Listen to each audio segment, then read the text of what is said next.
Isus Paska'dan 6 gün ileri Vifanya'ya geldi. Nerede vardı Lazar'ın ölüydü ama onu diriltti.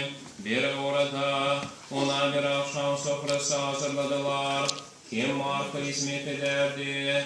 Lazar da onunla beraber sofrada oturanların biriydi.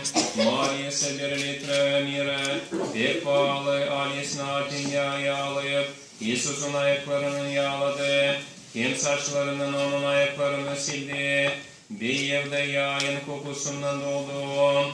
O zaman onun öğrencilerinden biri onu ile verecek olan Simonoğlu Yuda İskariot dedi. Niçin bu mirayı 300 dinara satıp fukarelere vermeme? Ama bunu dedi değil olmuştan ki o fukareler için düşünerdi. Ama ki o hırsızdı.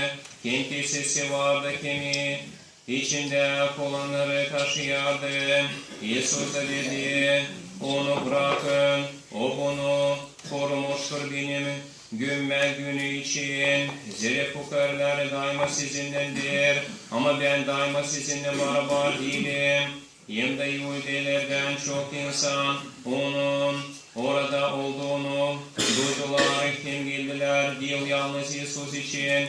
Ama görsünler diye Lazar'ı da hangisine evlerden diriltti. Arkeliler de danıştılar ki Lazar'ı da öldürsünler. Zira onun sebebinden Yahudilerin çoğu kimseler gelirler, kendine yardılar Yesus'a. Ertesi günü yortuya girmiş olan çok